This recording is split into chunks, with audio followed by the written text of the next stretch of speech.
Sounds good.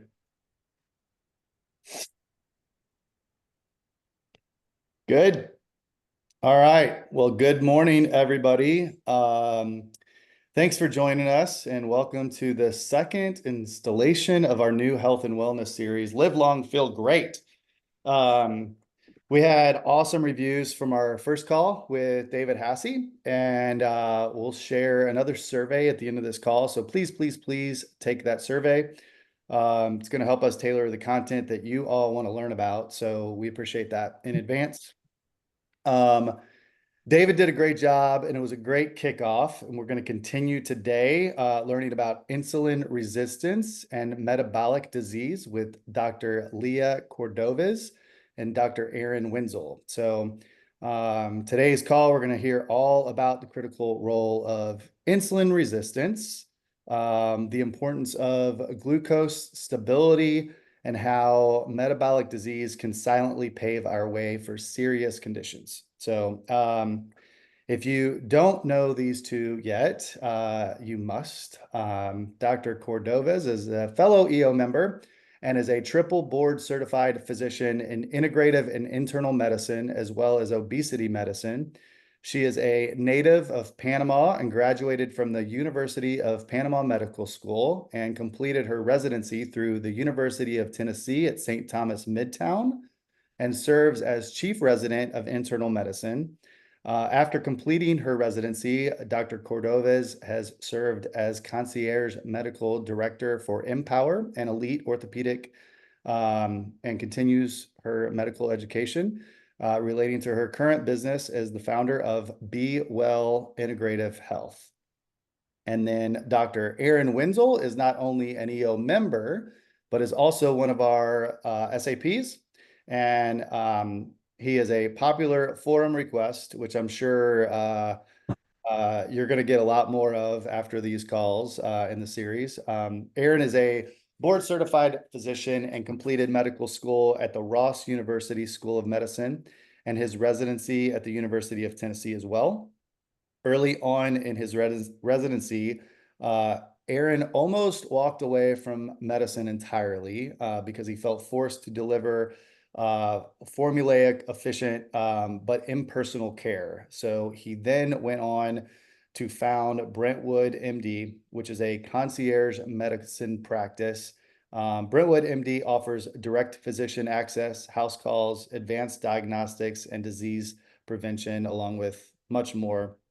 Both of these guys are awesome.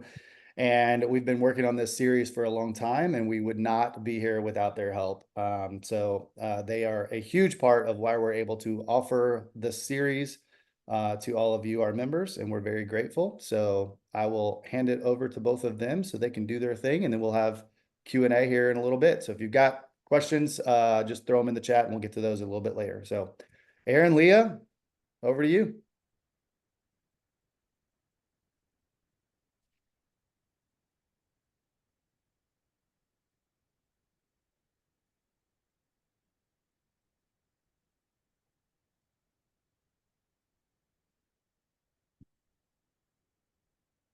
We cannot hear. I'm looking at your calendar for today. It looks pretty cool. Where Is it doctors like shouldn't do tech. Ever. should you go down to Google? Like Maybe open. that. Does that work? Yes. There we go. There we go. Is my audio working? Yeah. Yes, we can hear you now. It's my phone. I don't know. Can y'all hear me? Yes. Okay, cool. Yeah. It's the fancy volume button. Gets me every time. Hey everybody, I'm Aaron Wenzel, and I don't normally use slides. I give a lot of talks, and I'm more of an improv, off the cuff kind of guy. So bear with me as I try to click through slides and chat with y'all. I'm really excited to deliver this topic. It is on a very short list of some of my favorite things to talk about, mostly because I think it matters the most. The topic is insulin resistance and metabolic syndrome. I had a In my world, they're called Wenzelisms, things that I just end up ranting on. And one of the things that I have said for many, many years is that the holy grail of health is an optimized blood sugar. Effectively, today, what Leah will be doing a lot of describing is the consequence of not having an optimal blood sugar. It is, in my estimation, the gateway problem to most of the things that humans are trying to avoid on the backhand of life. Many of you have read the book by Dr. Attia, Outlive. He calls metabolic disease one of his 4 horsemen. Just to kind of frame this up, this is a really, really big deal. That's why we're having this talk. The intent isn't that you all are masters in physiology and biochemistry at the end of it, although there will be a fair number of complex concepts that are presented to you. The net result and the net hope of both Leah and I are that, one, you walk away with an understanding of how big of a deal this is, and to get optics on your unique position and what is your body doing with blood sugar as it relates to insulin levels. Getting really clear and then spot checking through your life will be one of the more valuable things that you do, in my opinion. I'm going to give a quick 5-10 minute intro into this high level, and then Leah will take us across the finish line with more details. Both of us are most excited about the Q&A. The hope of the talk is really to provoke you all to think about specific questions as they pertain to you and your health. Although we won't give prescriptive kind of things on the back end, certainly we want to point you in the right direction and give you some of our thoughts. And so the Q&A is what I'm way, way excited about. So let's jump in. This concept of insulin resistance, I think in order to understand insulin resistance, you have to understand what it is, why we have it. But you have to start with glucose. Glucose is just a form of sugar. This is the preferred form of energy for the human body. When we have glucose present, we can't really utilize it unless there is a hormone from our pancreas called insulin that renders this glucose available for cells to use for energy. The challenge becomes when your glucose levels are perpetually high, therefore yielding perpetually present insulin.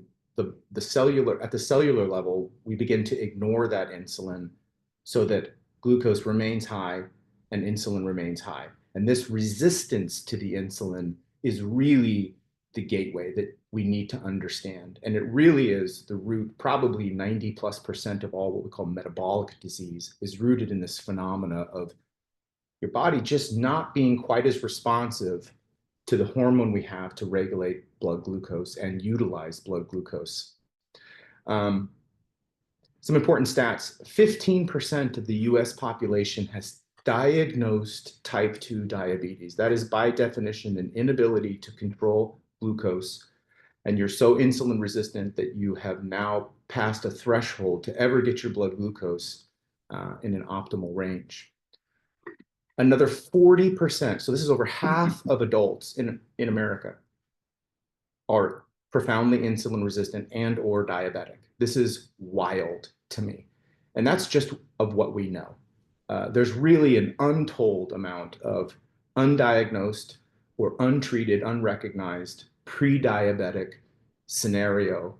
My estimation is another 25%. I always say about 3 out of 4 people you run into at Target are insulin resistant.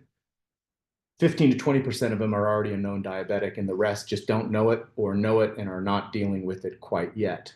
Part of the challenge is that there's no single diagnostic test.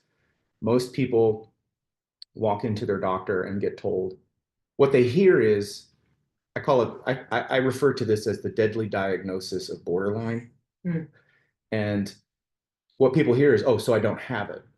No, but you're sprinting toward it. And if we don't make any changes, you will inevitably become. And in my estimation, this is why the majority of people who know they have prediabetes or insulin resistance, they absolutely will end up diabetic, because there is no intervention until you are diabetic. But some of the symptoms that might suggest that you're on this insulin resistance spectrum are the inability to lose weight. Maybe somebody's told you you had some fatty liver changes, elevated fasting insulin levels, metabolic syndrome, which Leah is going to talk a lot about. Skin tags start showing up more and more frequently, and some dark patchy skin spots start showing up. These are all classic signs and physical manifestations of insulin resistance. We're talking about insulin resistance because we're really wanting to talk about metabolic syndrome, which is the collection of physiologic outcomes as a consequence of being insulin resistant. Again, high level, what is metabolism? Metabolism is the process of taking nutrition and turning it into usable energy. Metabolic disease is a dysregulation in this currency energy exchange. Metabolic syndrome is a group of those conditions caused by this energy dysregulation, primarily due to insulin resistance. Some more important stats: 37% of US adults have metabolic syndrome diagnosed. This is bonkers. Over a third of the US adult population not only is insulin resistant and or diabetic, but they have full-blown metabolic disease. Obesity rates in the US are over 40%. Obesity, that's not even including overweight. So this is a big deal. Here are the diagnostic criteria as opposed to insulin resistance, metabolic syndrome actually has diagnostic criteria. We look at things like central obesity, truncal obesity, and we define that as waistline in men over 40 and women waistlines over 35. Hypertension, which is high blood pressure, so readings of 130 over 85 or higher. Triglycerides, which are fatty sugars that live in your bloodstream, over 150. HDL, below 40 in men and below 50 in women. And of course, the obvious would be evidence of elevated blood sugar when you haven't eaten in 10, 12 hours. By definition, your body's ignoring the process to normalize that blood sugar. You only need 3 of these 5 to have metabolic syndrome. That's it for me. I'm going to hand it over to Leah, who really is going to now, as we have the framework for insulin resistance into metabolic disease, now the consequence of metabolic disease, why this all really, really, really matters. And again, a lot of physiology coming at you. Let this provoke some questions for you specifically, because as soon as we get through the academic part, we're going to open this up and we'll try our best to answer some questions. Let me see if I can stop sharing. Don't stop sharing. Don't stop sharing. I'm gonna switch in for me. What? You want me just to click? Yeah. But do mute your speaker. Yeah. Hey guys, can you hear me? Okay, great. I will geek out about this, so bear with me. Because you all can read so well and the slides are available, I'm not going to read these to you. But in the olden days, we used to think that fat cells only stored fat, right? Now we know that they are very metabolically active. So fat cells actually produce, we can flip this slide. You guys can read this. Produce inflammatory cytokines that can cause so many things. Some of these slides say the same information, but so bear with us. This is not what we do for a living. So look through these bolded items and just take a look at everything that these fat cells contribute to. Next slide. Yeah, and so all of the implications of metabolic syndrome, they can affect the way that you feel, the way that you move, the way that you think, the way that you project yourself, your productivity at work, your employees' productivity at work. People are sicker longer, retire early, and on the whole, lose a whole lot of quality of life. Next slide. This I included just because this is a group of entrepreneurs. So there are quite a bit of economic and cognitive implications. Next slide. You can read all these. Next slide. So, like I said, the fat cells are metabolically active. The more of them that you have and the bigger they are, they produce more of these inflammatory cytokines. I know for a fact, any one of you that has lost weight can say your knee hurt less, right? Your shoulder hurt less. You didn't have as many headaches. Pain is actually one of the things that the inflammatory cytokines produced by fat cells can increase. It increases antioxidant production. I also know that there's a lot of you taking, I'm sorry, oxidative stress. So all the reasons why you take an antioxidant are some of the things that fat cells produce. This has been mentioned before, but anything that increases your sympathetic tone, I'm sorry, I'm talking about mechanisms of metabolic syndrome, sorry. So the inflammatory cytokines, I'm going to back up just a little bit to make that clear. The mechanisms that cause metabolic syndrome, the inflammatory cytokines that the fat cells produce, the oxidative stress from exposures, exhaust fumes and stuff like that, sympathetic nervous system overactivity. So the stress that you're under, overworking, too much coffee, which gets your sympathetic tone up, nicotine, which can increase your heart rate, stimulants. So it's not just the stress of work, but it's also the things that we're doing to try to keep ourselves sharp and awake that can contribute to the production of inflammatory cytokines and can produce metabolic syndrome. Things that are genetic or epigenetic. So genes that have been turned on by certain environmental factors can increase your predisposition to metabolic syndrome. Now, we also know that the bacteria in your gut, and you guys have heard me say this before, there's more bacteria in your gut than there are cells in your body. If there's a dysregulated growth of one or a completely missing population of a few that we know are implicated in metabolic syndrome, that can cause it. And then the environmental factors like exposures to even the granite countertops, the radon and all that stuff. Next slide. Okay, if you only remember two words that I say today, I want them to be individualized and personal. So in order to prevent metabolic syndrome, whatever you do has to apply to you, which is why we're even here, which is why we even have businesses, because some people get that not everyone can take cod liver oil. Not everyone should take cod liver oil. It has to be a plan that is meant for you and addresses the issues that I talked on the next slide, how those apply to your situation. So hear me say, an individualized prevention plan that takes into consideration your personal risk factors. And of course, diet, exercise, stress management. And I don't mean alcohol. So a glass of wine at night that you might think winds you down actually kills your REM sleep, which produces changes in your sympathetic tone. So stress management without the use of alcohol, great sleep, which means restorative sleep. If you have sleep apnea and you don't know it, then it doesn't count. You're not sleeping. And don't be afraid of medicines. If you can get there with those four things, don't be afraid of medicines. Next slide.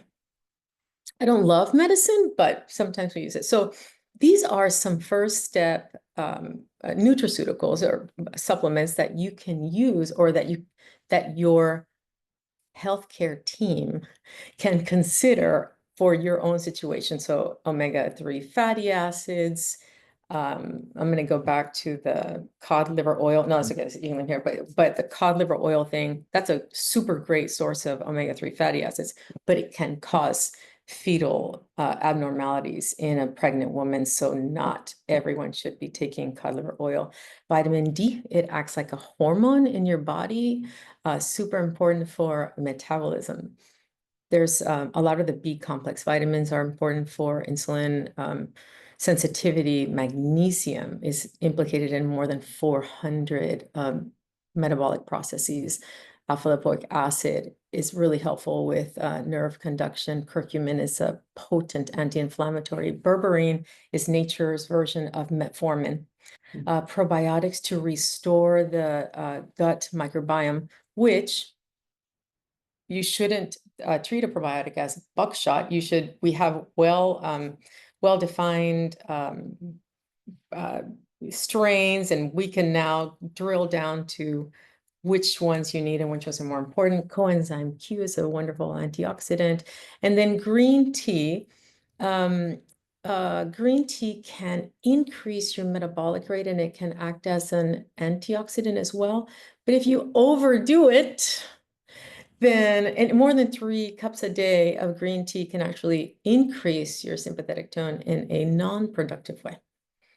Slide. And then there's the medicines, right? I like to say that I practice at the corner of nature and science. And so when we can use nature, great. But when we need something a little bit more than nature, well, it kind of came from nature anyway, right? So those of us that believe in this big power accept that the big power has given us the ability to come up with these chemicals that are actually beneficial. So anything that could lower those triglycerides that we mentioned are one of the diagnostic criteria for metabolic syndrome. Statins, fibrates, bile acid sequestrants, insulin synthesizers. Really the only one we've got on the market is metformin.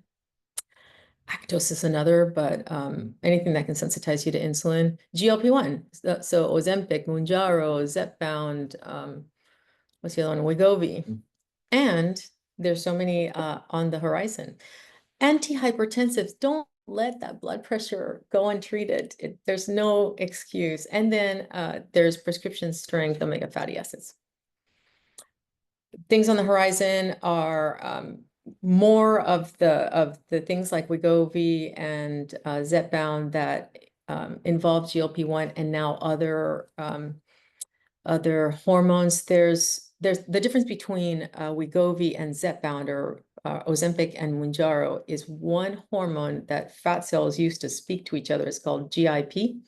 And we had never known what the significance of GIP was, but when you mix it with a GLP-1, the results are fantastic. Functional foods, you can incorporate things that naturally will decrease your risk factors. Again, the gut microbiome, and then the exercise effects.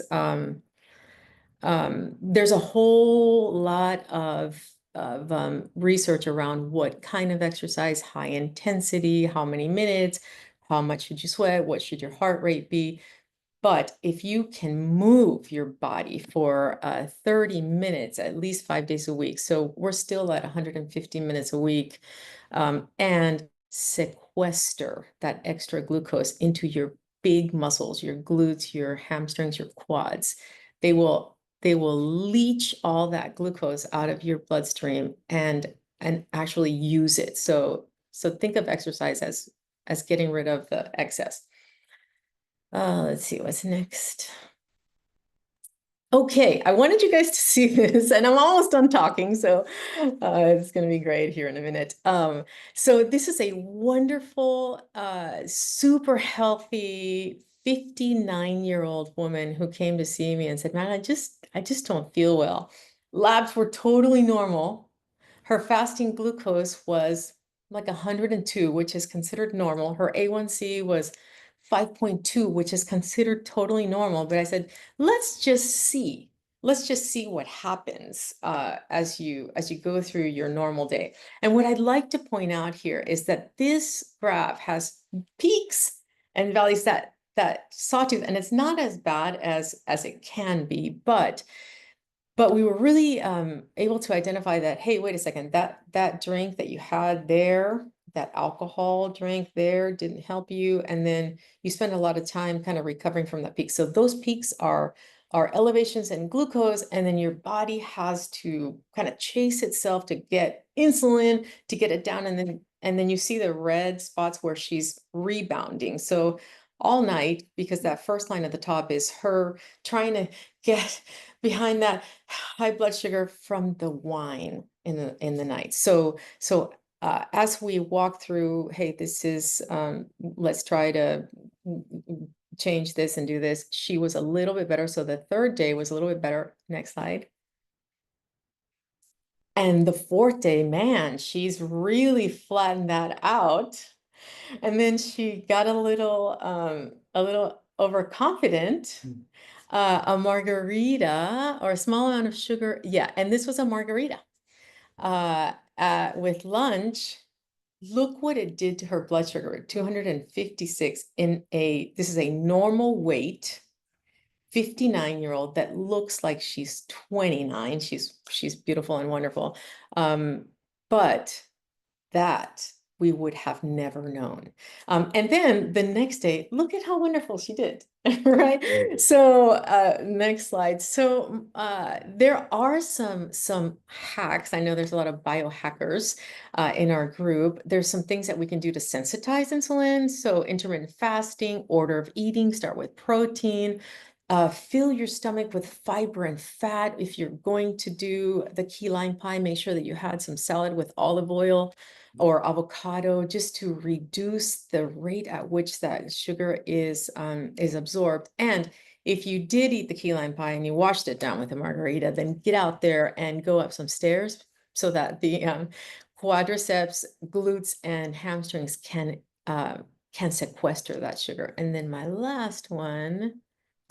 So my call to action is know your numbers. Get a glucose monitor on.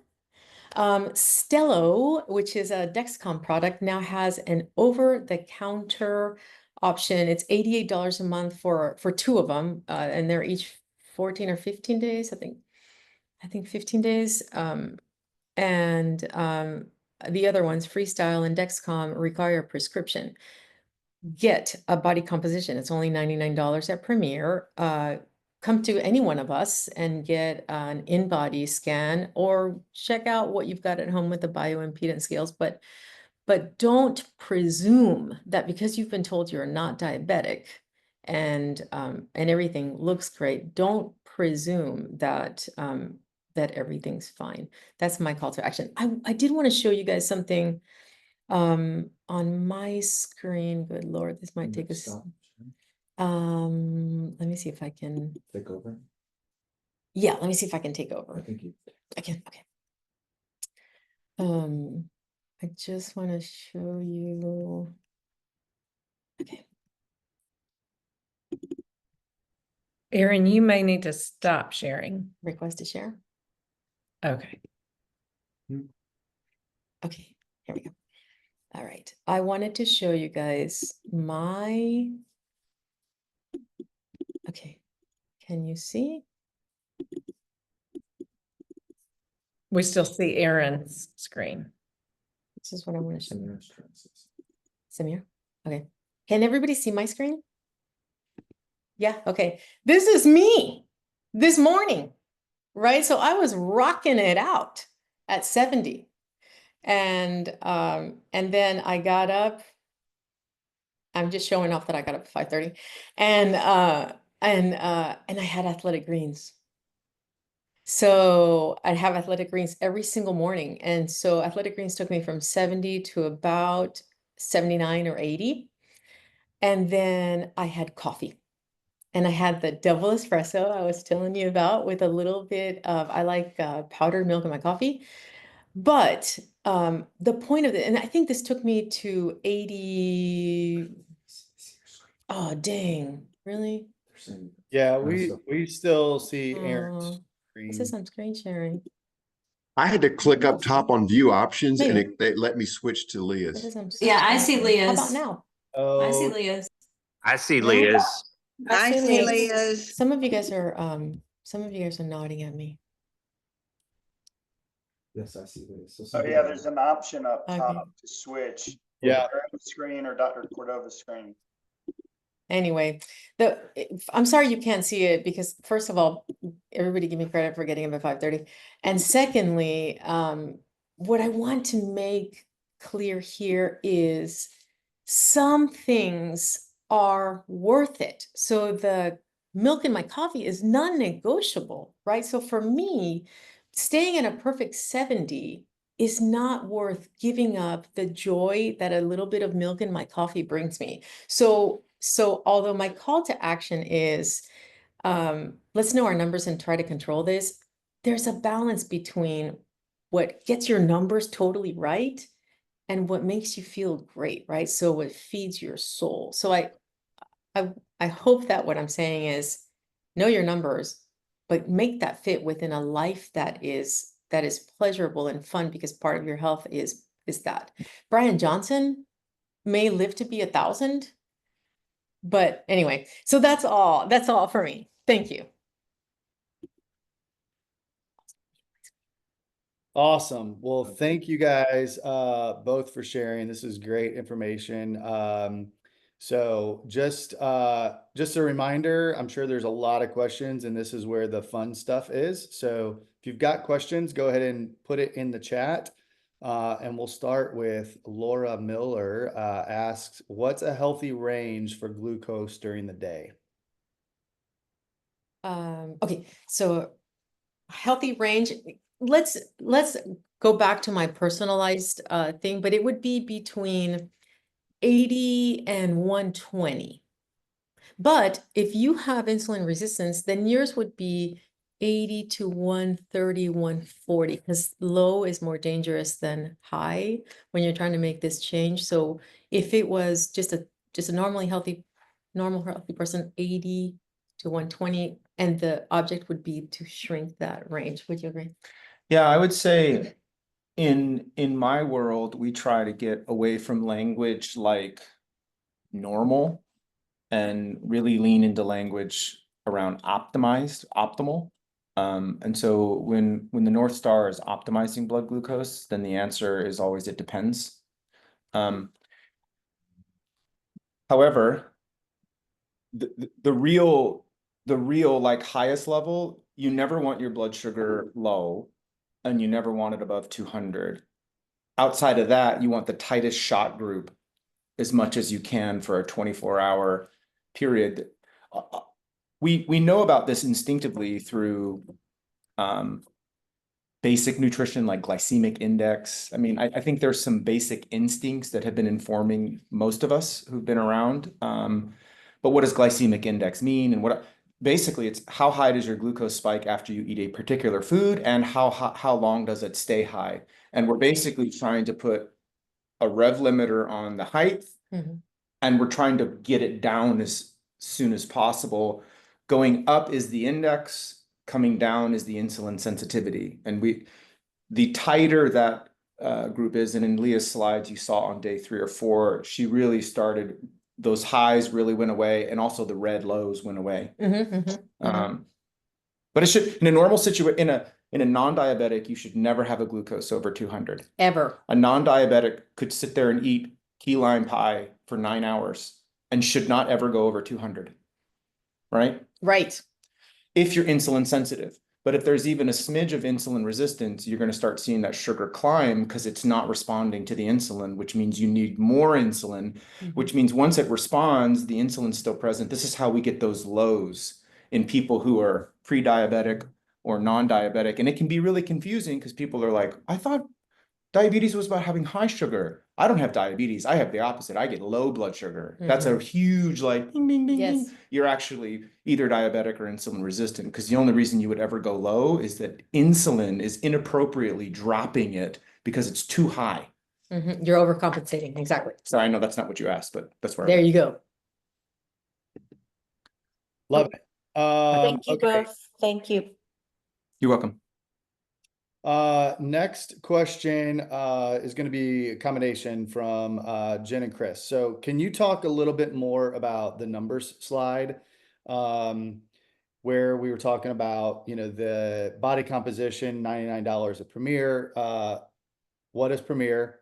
How would somebody do that? What is a body composition? And then also in that slide, the bioimpedance scales, there was a question from Jen Renshaw about a certain type of scale that you would recommend. We were on it. We were on it. Oh, you were? Yeah. Yeah. So a couple of things. Premier Radiology, sorry, Premier Radiology, there's 1,000 of them here in town.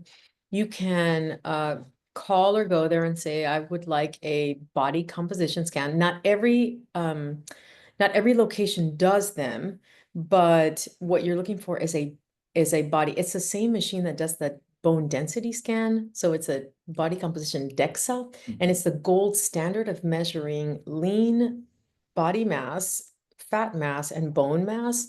So this is your gold standard of how much and where is your fat deposition. I didn't mention it, I forgot to mention it, but one of the things I want you guys to know is where is how much visceral fat you've got. So that waist circumference that we talked about is just a surrogate measure of how much fat you've got in your organs. So not the kind you can pinch, but the kind that's in there. That is the most inflammatory. Sorry, I got distracted. So the in-body scan is a pretty expensive machine that we both have. I bought one. I have replaced my InBody. I had InBody for years, and it's a great machine. I have a comparable machine, Right. but it's all bioimpedance technology. A lot of the gyms, like Lifetime, you can probably not work too hard to find bioimpedance. It's basically, it measures electrical impulses through your body, and electricity runs at different speeds through different tissue. That's essentially the science behind the machine. And the reason it's important is because weight, I teach weight as a theory. Weight only tells us Earth's gravitational pull on your body. What we're interested in metabolic disease is what is the composition of that weight. Of the 200 pounds, how much of it is fat, how much of it is lean mass, and specifically, to Leah's point, how much of that is visceral fat, because we know that is hyper-metabolically active and dangerous. And so a good bioimpedance machine should give you that data. I know we both have those machines. If any of you listening can't seem to find one and you need one, I'd be happy, and I know she would be too, like, reach out to us. We'd be happy to kind of organize so that you could get that as a baseline. Because again, the scale only tells you your weight. It doesn't tell you anything about how much fat is on your body and how much lean mass is on your body, which is a massive blind spot for someone who isn't in optimal health. You could be really, really, really deceived and have big blind spots if you're just looking at weight. Right. Who's gonna call LeBron James obese? Right. His BMI is like 1,000. It's way high. But he's a lot of muscle. So body composition just gives you a different target. And if you're targeting increase in lean muscle, then your total body fat will drop. Did I answer that question? Did we? I think so. Okay. Yeah, I think so. Okay, let's move to Reed. If you want to unmute, he's got a question that he wanted to ask directly around alcohol and blood sugar. Absolutely. Thanks, guys, for doing this. So this summer, my wife and I read a book called Good Energy by a woman named Dr. Casey Means. And one of the things she recommended was a continuous glucose monitor, which we've been wearing for about a month now.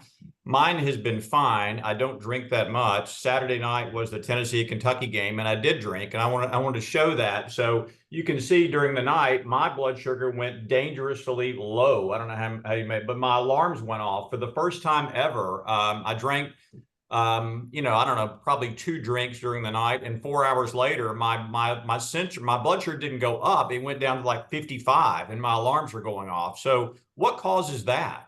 So that the overcompensation. So you had such a huge sugar load, and by sugar, I don't mean sugar, but you had such a huge carb load that your body produced a ton more insulin than you needed. So it was an overcompensation, and we encourage you to have as much respect for that than you do for high. So you way overcompensated. Also, if you sleep on the side that your monitor is on, it might be a little bit low. And lastly, the glucose we're measuring on your arm is not capillary. So there's a little bit of a difference. And the lower you go, the more difference it could be. So it might not have been exactly 55. It could have been 62, 64. But it's never dangerous. So, and I tell my people that get continuous glucose monitors, don't be alarmed. You're not going to die that your blood sugar is reading low. Let that alarm, like let that pique your curiosity and perk your ears, but you're not going to die. This has been happening. You just haven't seen it. Can I ask what kind of alcohol? Did I miss what kind of alcohol you had? Oh God, I don't want to tell you that. I had a small glass of whiskey, a glass of wine, and then half of another glass of whiskey. Okay. Yeah, I mean, this is kind of getting more in an advanced course on nutritional biochemistry, but certainly alcohol in and of itself could cause these problems. When you add alcohol that has sugar in it or sugar added, alcohol is a toxin. And when we drink large amounts of it, more than our body can process, typically about 1, maybe 2 ounces an hour is about what we can process, we start to feel intoxicated. That is the byproduct of our liver not being able to process it. And so it's building up.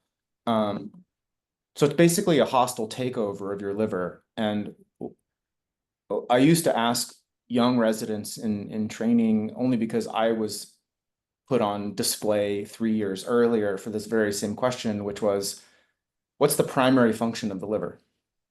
Like when you boil it all down, of all of the hundreds of things the liver does that are known, God knows how many things there are that are unknown, what would we die from first if the liver failed? And no one gets this right. And it's hypoglycemia, it's low blood sugar. The primary function of the liver is to produce glucose, gluconeogenesis. We would die in about 3 hours if our liver was removed. We would use all the free glucose, we would use all the glycogen in our muscles, and then we would immediately get hypoglycemic and we would die in about 3 hours, most people. Unless you're diabetic and you have a sugar of, Then you get an hour. Yeah, then you get an extra hour. So when you consume a toxin in bolus amounts, large amounts, like kind of atypical alcohol consumption, it completely, like a hostile takeover of your liver, and all of the liver physiology gets put on the back burner while the liver tries to clear the alcohol, and it is intimately involved in glucose homeostasis. Could be another explanation of the low blood sugar. Correct. Because it doesn't sound like you were drinking a bunch of margarita mixes that maybe the insulin was spiking. It could have been just that your liver couldn't produce sugar to keep because it was too busy processing the alcohol. That's right. No, in fact, I had dinner with that, and my blood sugar never went up with the dinner. It continued to decline all night. And the alarms went off like at 2 in the morning, which was 4 or 5 hours after I'd had the alcohol. Yeah, well, you can only clear so much per hour. When I worked in the ER, we would have people come in with blood alcohols, 3 or 4 times the legal limit, and it only drops about 0.2 every hour. So if somebody is 2 over, I mean, they could be there for 15, 20 hours sleeping off their drunkenness because we couldn't send them home until they were under. My guess is, based on what you're saying, that was a byproduct of kind of like your liver got hijacked. It is interesting. I mean, it's very complex, and I'm speculating, but that data is really interesting because you had the data going into the event and then the data following the event, which is suggestive of what might have been going on. But to Leah's point, having your numbers, having your dashboard, getting near automatic, immediate feedback is so stinking useful when you're trying to tweak behaviors. It almost gamifies it, which is really cool. Hey, I have another quick question. This is awesome, by the way. Thank you guys both so much. So, like, I decided to stop drinking. Actually, the uncool decision. Not uncool. Well, but I really love beer. So I find myself every now and then having the non-alcoholic like Corona, which has a 0.5, I think, % alcohol. And then even the other non-alcoholic beers, they taste like beer. They feel like beer. My body feels different when I drink them, almost similar to if I'm drinking beer. I'm just curious, there's got to be some, how do those non-alcoholic beers, do they affect my glucose level, or is that some other feeling I have that, and it's not an alcohol like type feeling. It's not a buzz. It's just like, it's that like, hey, I just drank a Coke kind of feeling is how it makes me feel. From a pure nutrition standpoint, Mm-hmm. beer is of all alcohol, it's my least favorite. Okay. Like just by way of the way it's made and the inflammatory response and the kind of but it's hard to know. I think getting eyes on what your glucose, see if that's something. It could be the way it's being fermented, it could be a response to the grains that it's being brewed with. It's just kind of alcohol has zero redeeming qualities. Yeah. Like health-wise. People drink for a reason. They're trying to land the plane. They're trying to go from a perceived less ideal state to a perceived better state. And even if there was actual extracted like value, it comes at an unbelievable cost. Yeah. And I think, and it's not to demonize it, it's just I think most people who consume alcohol, myself included, underestimate what you're really paying for it. Beer tends to be, on average, the most problematic because of the calories, the sugar, the grains, you're basically drinking hundreds of calories of non-usable garbage. And listen, there's sometimes I know this and I do it, right? Oh, yeah. So that's where that life balance By the way, I don't is. not drink. Right. Right. Right. But it is something I actively manage. I have one hand on that lever at all times. And I am constantly evaluating the exchange, benefit versus cost. And I think I have learned from my own personal experience that when I turn a blind eye to it and just assume I'm fine, I am grossly underestimating what it's doing when I'm not watching. Yeah, agreed. You're absolutely right. I mean, I decided to quit drinking. I had knee problems. I had aches, pain. I had all sorts of issues, sleeping and everything. And all of that just went away over several months. It's crazy. Like it does something to our bodies for sure. Well, yeah, especially beer. I mean, it's made with lots of grains. And so if you have any kind of, and this is way out of my like pay grade and expertise, but I know that there are people who are really sensitive to wheat and really sensitive to like, and really, they're just, I always say like plants have a really, really important role in our dietary intake. However, most plants do not want to be eaten. and if you eat them, they make you feel awful. Some of them will kill you. Especially when you're eating plants that are not cooked. That'd be like trying to eat a lion before you killed it. It's probably not a good idea. Like you should probably kill it first, cook it, then consume it. Most animals that are plant-based animals, they have multiple gut systems in order to break down and process these things because they do not want to be eaten. They have pokey things on it. They have poisons. They have we have one. We're not grazing animals. Like we have one gut. And if you have the right sensitivity to something, boy, you can really feel awful eating the wrong plants. That's true. Correct. Anyway, just a little aside. Hey, thank you both. Thank you very much. That was awesome. I shared a link to a podcast or video on Andy Huberman. He's not judging. He's just telling you about what happens to you with drinking. And if you listen to it, you'll actually question why drinking is legal. I mean, it's just unbelievable the damage that it does, and at really almost any level. But it's a great podcast. Yeah, I'm very familiar with Andrew's content, and I think he does a really good job.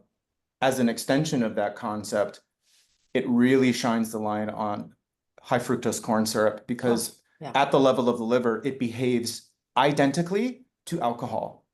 This is how we get non-alcoholic fatty liver disease by way of just eating too many biscuits. high fructose it's a toxin, and it should be regulated like alcohol, if not illegal. I mean, it is very dangerous, and It's illegal in Europe, yeah. yeah, and it's in probably 85% of products that are not fresh vegetables and meats in the grocery store. It's a real thing. And fatty liver disease, #1 cause of liver transplant currently in the world. Yep. Is not because you drink too much or you have hepatitis C, although those are big ones. It's you eat too many things that have too high of fructose, too high of glucose, insulin resistance, and your body is jamming fat into your liver, just like an alcoholic cirrhotic liver. You can end up with the same looking liver with different pathways. It's wild. Thank you, guys. We have a lot of questions to get to. We're not going to get to all of them. We've got less than 10 minutes. So we'll try to go through some of these kind of quickly. David Hornsby asked, is there a recommended comprehensive blood panel that provides a prescriptive list of recommended supplements? No, No. no, that's the short answer. Okay. There is no, and this is not meant to be a sales, this is meant to be really just as a person who appreciates this group very much and the things that you do.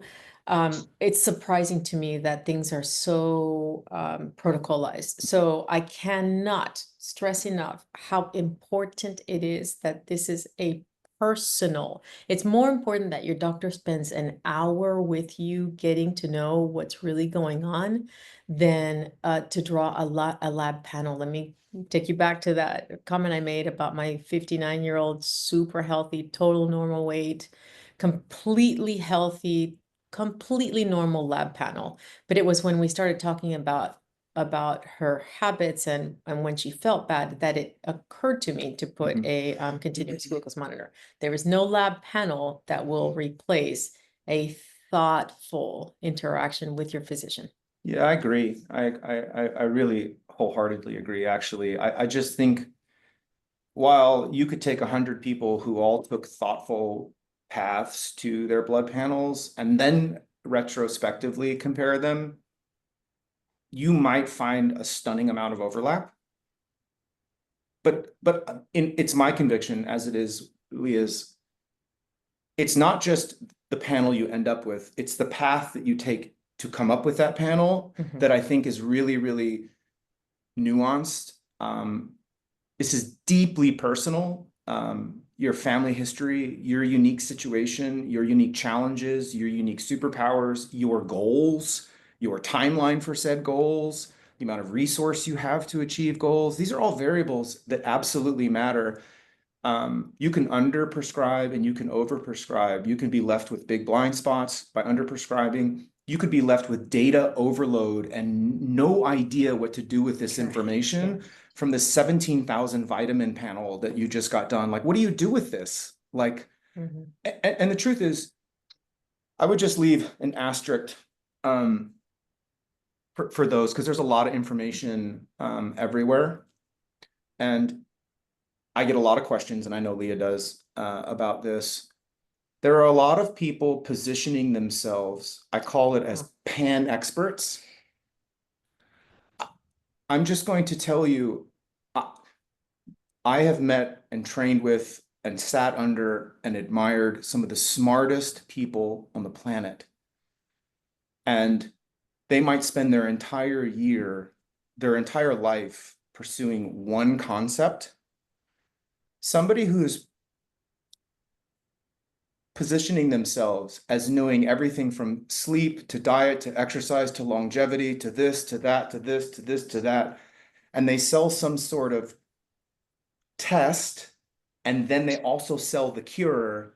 I would encourage everyone to be stay alert, stay alive, is my old army. Just understand the bias that is there.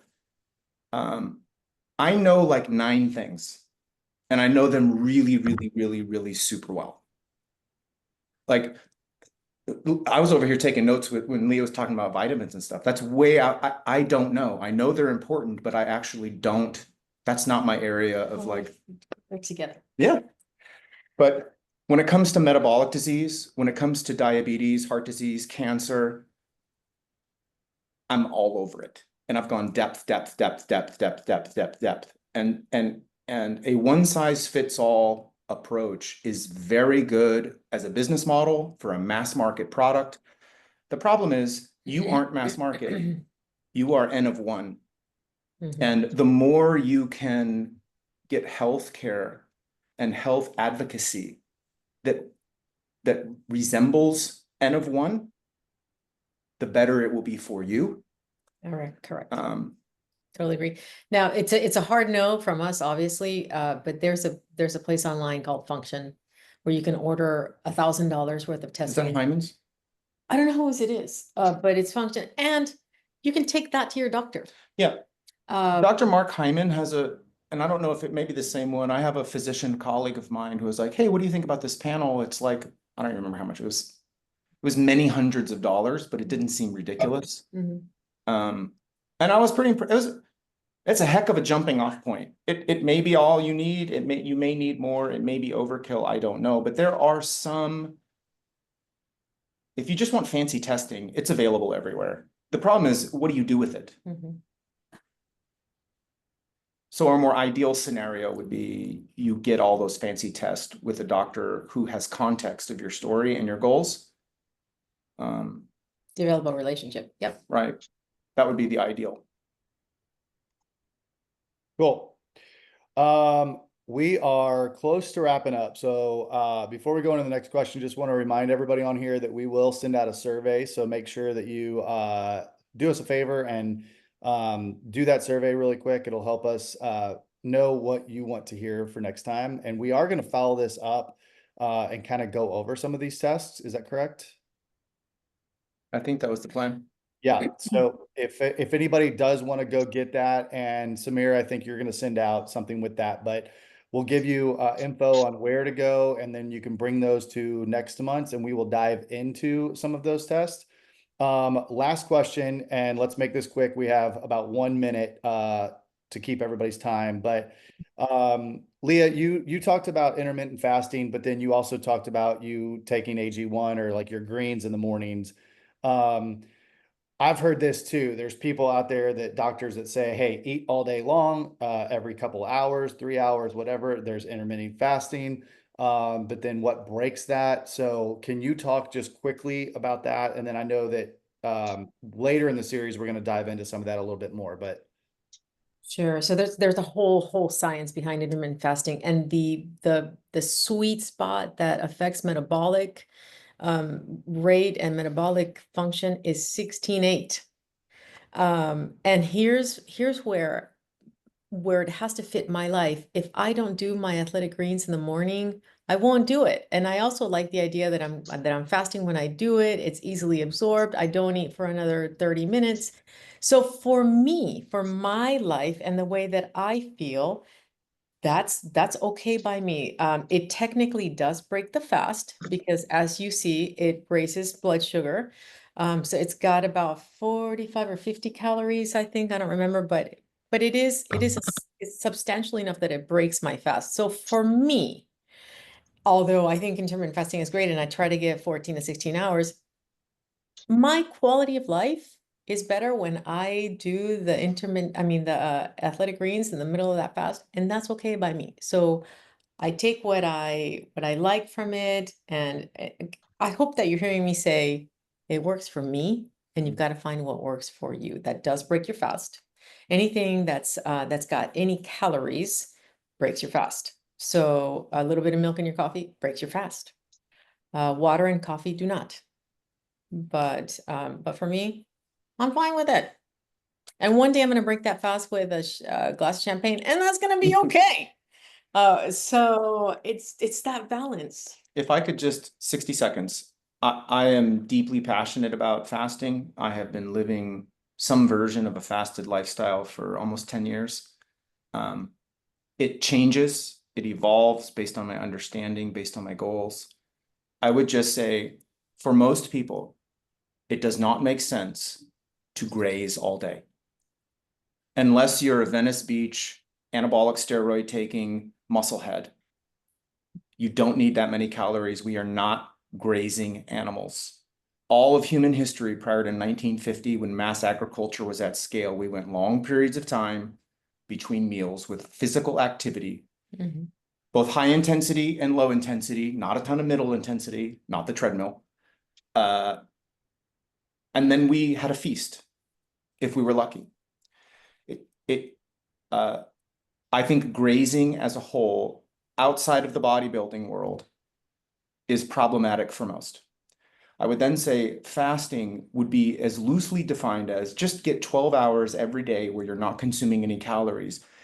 In general, and the science proves this, when we restrict calories, all-cause mortality goes down. And it's hard to do if you're consuming calories more hours than you are not. It's just math on that end. I am less bullish on long fasting, longer than 24 hours, than I have been historically. I will echo the 16-8 is kind of the sweet spot. I fast 16-8 about 3 days a week, and then the other days I don't because of my training schedule, and I'm kind of recovering. It depends on your goals. It depends on your goals, but that's my kind of like my fasting thing. All right. Aaron, Leah, thank you guys so much. There's a lot of great questions. Joe Friedman and Martha, and just a lot of them that we didn't get to. So we're going to take note of those questions and try to tie those into next month and keep this rolling. Thank you guys again for listening. We're really excited about just keeping this content coming to you every month. So thanks for putting it on. Thanks for asking us. Yeah, absolutely. We are we're over time, so we'll let everybody go. But thanks again, and we'll see you next month. Bye. Bye. Y'all are Thank incredible. you. Thank you Yes. so much. Thank you. All right. So grateful.